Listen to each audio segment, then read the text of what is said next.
અમરેલીમાં ખાંભા ગીર ગામડાઓમાં ધોધમાર વરસાદના અહેવાલ છે। સતત 6 દિવસથી કમોસમી વરસાદ પડી રહ્યો છે। ભૂંડણી ગામની સ્થાનિક નદીમાં ઘોડાપૂર આવ્યું। ત્રાકુડા, ભૂંડણી, મોટા બારમણ, નિંગાળા સહિતના ગામોમાં કમોસમી વરસાદ। ખાંભા ગીરના ગામડાઓમાં 6 દિવસથી પડી રહેલા કમોસમી વરસાદથી ખેડૂતોના હાલ બેહાલ થયા છે। અવિરત વરસાદથી મગફળી, કપાસ સહિતનો તૈયાર પાક ખેતરમાં જ ફરીથી ઉગવા લાગ્યો છે અને અમરેલી જિલ્લામાં જગતનો તાત કુદરત સામે લાચાર દેખાઈ રહ્યો છે।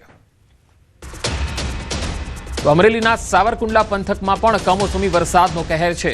સાવરકુંડલા, પીઠવડી, મોટા ભમુદ્રા સહિતના જે ગ્રામીણ વિસ્તારો છે તેમાં ધોધમાર વરસાદ છે। શેલણા સહિતના ગામોમાં પણ કમોસમી વરસાદ પડ્યો। સતત કમોસમી વરસાદથી ખેતી પાકોને વ્યાપક નુકસાન થયું છે। સાવરકુંડલા પંથકમાં કમોસમી વરસાદ ખાબકતા સર્વેની કામગીરી પણ પ્રભાવિત બની છે। વધુ માહિતી મેળવીએ સંવાદદાતા રાજન ઘડિયા અમરેલીથી જોડાયા છે। રાજન, હાલમાં સાવરકુંડલા સિવાય બીજા કયા કયા ગામોમાં સર્વેની કામગીરી પ્રભાવિત જોવા મળી રહી છે? પંકજ, આમ જોવા જઈએ તો સમગ્ર અમરેલી જિલ્લામાં કમોસમી વરસાદે ખેડૂતોની કમર ભાંગી નાખી હોય તે પ્રકારનો માહોલ છે, પરંતુ ખાસ જે સૌથી વધુ પ્રભાવિત તાલુકાઓ છે તેમાં રાજુલા, જાફરાબાદ, ખાંભા અને સાવરકુંડલા। આજ બપોર બાદથી જ રાજુલા અને જાફરાબાદ અને ત્યારબાદ હવે ખાંભા અને સાવરકુંડલા વિસ્તારમાં ધોધમાર કમોસમી વરસાદ વરસી રહ્યો છે। આપ દ્રશ્યોમાં પણ જોઈ શકો છો કે નદી નાળાઓ ફરી એકવાર છલકાયા છે। ખાંભા નજીકનો રાયડી ડેમ છે તેના 2 દરવાજા 2 ફૂટ ખોલવામાં આવ્યા છે।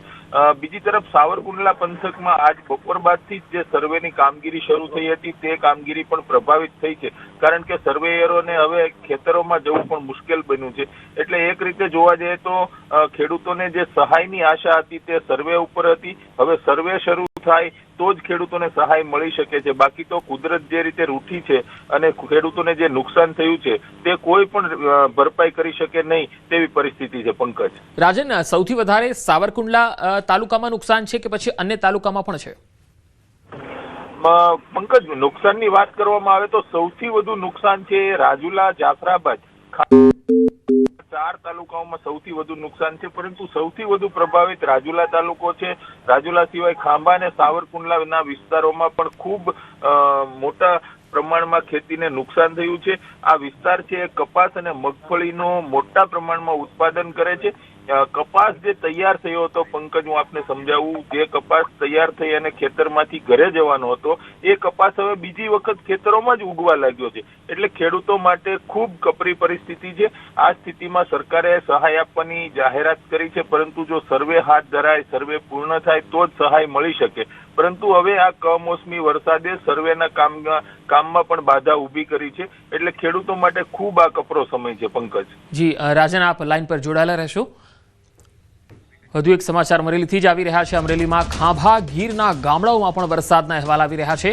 ખાંભાનો રાયડી ડેમના 2 દરવાજા ખોલાયા છે। રાયડી ડેમ નીચેના ગામોને એલર્ટ કરાયા છે, જેમાં મોટા બારમણ, નાના બારમણ, ચોતરા, મીઠાપુર જેવા ગામોને એલર્ટ અપાયું છે। નદીના પટમાં અવરજવર નહીં કરવાની સૂચના અપાઈ છે। જળસપાટી વધવાથી પટ પરના ગામોની મુશ્કેલી વધી શકે છે।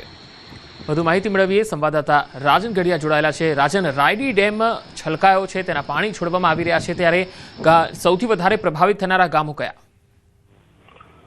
પંકજ, જે રીતે આજ બપોર બાદથી વરસાદ શરૂ થયો તેના કારણે જિલ્લાના 2 ડેમો છે એ ઓવરફ્લો થયા છે। ફરીથી રાજુલાનો ધાતરવડી 2 ડેમ છે તેના 10 દરવાજા ખોલવામાં આવ્યા છે। ખાંભાનો રાયડી ડેમ છે તેના 2 દરવાજા 2 ફૂટ ખોલવામાં આવ્યા છે। 4 દિવસ પહેલા પણ આ બંને જળાશયો છે તે ઓવરફ્લો થયા હતા અને તેમના દરવાજાઓ ખોલવામાં આવતા નીચાણવાળા વિસ્તારના જે ગામો છે તેમાં નદીના પાણી ઘૂસી ગયા હતા। હજુ પણ કેટલાક વિસ્તારોમાં અવિરત વરસાદ શરૂ છે, ખાસ કરીને ખાંભા અને રાજુલા પંથકમાં, અને એ જ વિસ્તારના આ જળાશયો છે તેના દરવાજા ખોલવામાં આવ્યા છે। જો આ જ પ્રકારે વરસાદ વરસતો રહે અને ડેમમાંથી પાણી છોડવામાં આવતું રહે તો નીચાણવાળા જે ગામો છે તેની મુશ્કેલી વધી શકે છે। 4 દિવસ પહેલા જે પરિસ્થિતિ થઈ હતી અને ધાતરવડી ડેમના પાણી કેટલાક ગામોમાં ઘૂસી ગયા હતા, તે જ પ્રકારની પરિસ્થિતિનું નિર્માણ ફરીથી થાય તેવી શક્યતાઓ જોવાઈ રહી છે। પંકજ જી, રાજન, આભાર માહિતી આપવા માટે। તો ગુજરાતમાં હજુ 48 કલાક ભારે રહી શકે છે. અરબ સાગરમાં ડિપ્રેશનથી થઈ શકે છે વરસાદ. સૌરાષ્ટ્ર દક્ષિણ ગુજરાત માટે મોટી આગાહી છે. 2 દિવસ ભારેથી અતિ ભારે વરસાદ થઈ શકે. દક્ષિણ અને ઉત્તર ગુજરાતના ભાગ માટે પણ આગાહી છે. આજે ગીર સોમનાથ, દીવ, અમરેલી, ભાવનગર, ભરૂચ અને સુરતમાં ઓરેન્જ એલર્ટ છે. તો 3 દિવસ થંડરસ્ટોર્મ એક્ટિવિટી જોવા મળી શકે. 45 થી 55 કિલોમીટર પ્રતિ કલાકની ઝડપે પવન પણ ફૂંકાઈ શકે છે. માછીમારોને હજુ 3 દિવસ દરિયો નહીં ખેડવાની તાકીદ કરાઈ છે. डे 1 में संभावना है कि सौराष्ट्र कच्छ में ऑरेंज अलर्ट के साथ वेरी हैवी रेन की संभावना है। और ऐसे ही गुजरात रीजन में भी जो डिस्ट्रिक्ट हैं, कुछ कोस्टल डिस्ट्रिक्ट्स है, उसमें भी वेरी हैवी रेन की संभावना है डे 1 में। उसके एडजॉइनिंग जो south Gujarat south Gujarat interior districts हैं, वहाँ पे हैवी येलो के साथ, और एडजॉइनिंग नॉर्थ गुजरात के भी डिस्ट्रिक्ट्स हैं, 1-2 हैं, उनमें भी हैवी रेन एक्सपेक्टेड है डे 1 में। इसी तरह से डे 2 में भी येलो अलर्ट के साथ हैवी रेन एक्सपेक्टेड है, जिसमें कि खासकर कोस्टल डिस्ट्रिक्ट ही हैं संभावना है। તો પોરબંદર જિલ્લામાં સંભવિત ભારે વરસાદ અને વાવાઝોડાની પરિસ્થિતિને ધ્યાનમાં રાખી એનડીઆરએફની એક ટીમ ફાળવવામાં આવી છે. રાજ્યમાં સંભવિત ભારે વરસાદ અને વાવાઝોડાની આકસ્મિક પરિસ્થિતિને પહોંચી વળવા માટે રાજ્ય સરકારે આગોતરા પગલાં લીધા, જેના ભાગરૂપે પોરબંદર જિલ્લામાં રાહત અને બચાવ કામગીરી માટે એનડીઆરએફ બટાલિયન 6 વડોદરાની એક ખાસ ટીમની ફાળવણી કરાઈ છે. રાહત અને બચાવ કામગીરીને વધુ અસરકારક બનાવવા આ ટુકડી ઇન્સ્પેક્ટર સહિત 30 જવાનોની આ ટીમ રેસ્ક્યુની આધુનિક સાધન સામગ્રી સાથે पोरबंदर खाते स्टैंड बाय रखवामां आवी। हमारी टीम को पोरबंदर में स्टैंड बाय मोड पर रखा गया है।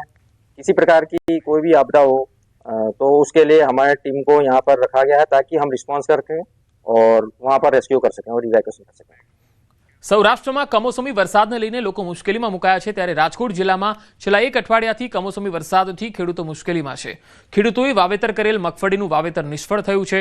કુદરતી આપદાને લઈ ખેતી કરવી મુશ્કેલ બની છે, ત્યારે ફરી છેલ્લા અઠવાડિયાથી કમોસમી વરસાદને કારણે મગફળીનો પાક પલળી જતા ફૂગ આવી ગઈ છે, સડો પડી ગયો છે. મોંઘા ભાવનું બિયારણ, મોંઘું ખાતર, મોંઘી દવાનો ખર્ચ કર્યો હોય ત્યારે કુદરતી આફતોને કારણે હવે ખેડૂત પરેશાન બન્યા છે.